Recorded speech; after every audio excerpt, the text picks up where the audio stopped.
প্রত্যেকদিন একই কমেন্ট। উফ, তোমরা কি ভাবছো এই নিয়ে আমি তোমাদেরকে কিছু বলবো? একদমই না। এই নিয়ে আমি কেন বলতে যাবো বলো? আমার যারা হেটার্স বন্ধুরা আছো তারা আমাকে হেট করো, তারাই বলছো এই কথাগুলো। তাই ভেবো না যে আমি খপ করে সেই কমেন্টের উত্তর ধরে বসে তোমাদেরকে রিপ্লাই করবো। একদমই না। তোমরা যত কমেন্ট করবে তত আমার উৎসাহ বাড়বে। কমেন্ট করতে থাকো। আর সত্যি কথা বলতে, আমরা নতুন সদ্য মা বাবা হয়েছি, সবাই সদ্য মা বাবা হয়। তাদের বাড়িতে যখন ছোট্ট একটা অতিথি আসে তখন ফিলিংসটা কিন্তু একটা অন্য রকমেরই থাকে। তেমন আমাদের মধ্যেও আছে। আমার বেবিকে যখন আমার হাজবেন্ড নিয়ে ঘোরাফেরা করে তখন তোমরা অনেক কমেন্ট করো।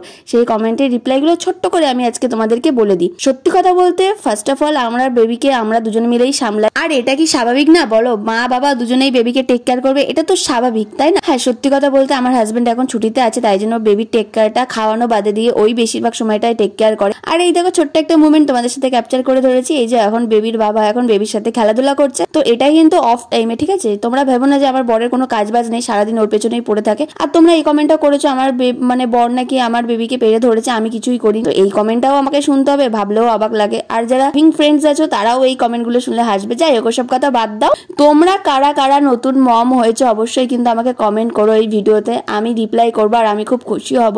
আর তোমাদের ফিলিংসটা কেমন আছে সেটাও কিন্তু কমেন্ট করে অবশ্যই জানিও। আর কার কি হলো, বেবি গার্ল না বেবি বয়, সেটাও কিন্তু কমেন্ট করে জানিও। বেবি গার্ল বেবি বয় এসব কোনো কিছু ম্যাটার করে না, সবকিছু এখন নর্মাল। আর এই দেখো ঈশাকে এখন রেডি করিয়ে নিচে নিয়ে যাচ্ছে ঈশার মিমি। তো এই যে কোলে যাচ্ছে নিচে। আর আমরা কিন্তু ঘর করেছি নতুন উপরে দোতলায়। তোমাদের সাথে খুব শীঘ্রই আমি আমার হোম ট্যুর, রুম ট্যুর সবকিছু শেয়ার করব। আর এই দেখো ঈশাকে আজকে নতুন করে কাজল পরিয়েছি, সেই ভিডিওটা তো তোমার সাথে শেয়ার করেছি। একটু লেট হয়ে গেল ব্লগটা ছাড়তে, ঠিক আছে, কোনো ব্যাপার না। এই যে একটা পুচকে মেয়েকে দেখছো, এ হচ্ছে আমাদের পাড়ার একজন মেয়ে।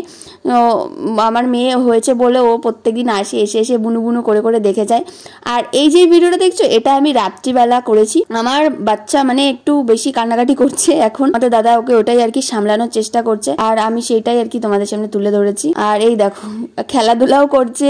ওই যে ওর গায়ের উপর বালিশ চাপিয়ে দিয়েছে আর ও পা দিয়ে লাথি মেরে ঠেলে ফেলে দিচ্ছে। কতটা ঠেলতে পারছে, কতটা জোর হয়েছে সেটাই আর কি ও তোমাদের দাদা দেখছে আর হাসছিল। তোমরা তো দেখে বুঝতেই পারছো। আর নিচে শুয়ে দিলে তো খুব কান্নাকাটি করে। আর যখনই কোলে তুলে নেবে তখনই চুপ হয়ে যায়। তো এরকম কার বেবি করে অবশ্যই কিন্তু কমেন্ট করে জানবে। আমার বেবি তো করেই, মাস্ট একদম। এই যে কোলে দেখতে পাচ্ছ ঠান্ডা, আবার যখন নিচে শুয়ে দেবে তখন আবার কান্নাকাটি করবে। তো ভীষণ ফানিও লাগে, বেশ ভালোও লাগে। যাই হোক, এইসব বিষয়ে বাদ দাও, আমিও বাদ দিয়ে দিচ্ছি, তোমরা বাদ দাও যারা আমাকে ভালোবাসো। এবার মেন কথাতে আসি, সেটা হচ্ছে তোমরা ইউটিউব রিলেটেড ভিডিও চাইছো। তো অনেক কমেন্টস আসছে, ভাবছি যে তোমাদের সেই কমেন্টসের উত্তরগুলো দেবো। এর আগে আমি 2-3টা ভিডিও কিন্তু তোমাদের সাথে শেয়ার করেছি।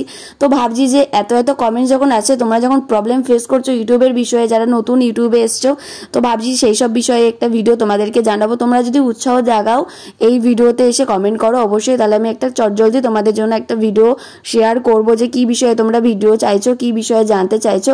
অবশ্য কমেন্ট করো, তাহলে আমার খুবই ক্লিয়ার হবে। যাই হোক, আজকের ভিডিওটা কেমন কি লাগলো জানি, কমেন্ট করার কোনো প্রয়োজন পড়বে না, এটা আমার পার্সোনালি ছিল। যাই হোক, আজকের ভিডিওটা এই পর্যন্ত। Love you, thanks for watching guys, tata.